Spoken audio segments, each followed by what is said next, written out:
பிரியமானவர்களே, வாழ்வின் வெளிச்சம் வேத வசனத்தின் மூலமாக உங்களை சந்திப்பதில் மிகுந்த மகிழ்ச்சி. இந்த நாளுக்குரிய வேத வசனம் எபேசியர் 1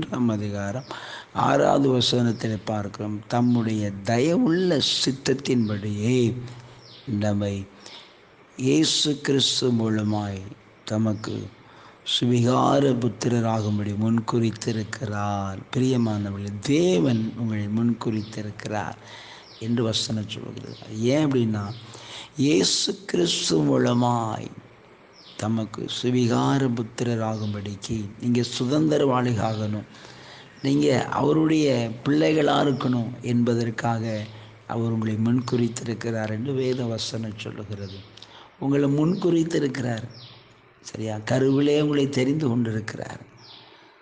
உங்களை குறித்து தேவன் ஒரு திட்டம் வைத்திருக்கிறார். உங்களை குறித்து தேவன் ஒரு பெரிய சித்தம் வைத்திருக்கிறார். அதற்கு உங்களை முன்குறித்திருக்கிறார். இந்த வசனம் சொல்லுகிறது,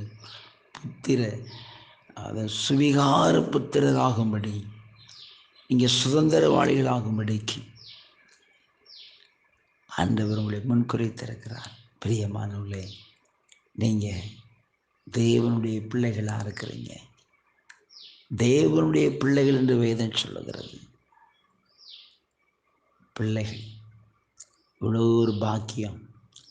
அன்னைக்கு ஆண்டுடைய பிள்ளைகள் என்று வேதவசனம் சொல்கிறது. அதற்கென்றே அவர் உங்களை முன்குறித்திருக்கிறார்.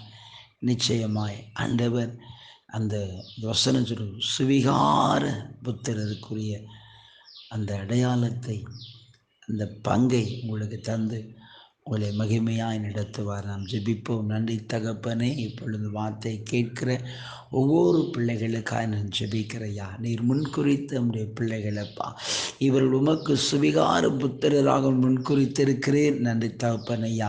உடைய பிள்ளைகள் என்கிற ஒரு அடையாளத்தை உடைய பிள்ளைகளுக்கு கொடுத்து இந்த பூமியில் ஐயா ஆண்டவரே மகு சோதரம் உடைய பிள்ளைகள் அற்புதங்களாய் அடையாளங்களாய் நீர் வைப்பதற்காக சோதரம். என்று இந்த நாளில் உடைய வல்லமை இறங்கட்டும். இன்றைக்கு ஒரு அற்புதத்தை உடைய பிள்ளைகளுக்கு செய்கையா.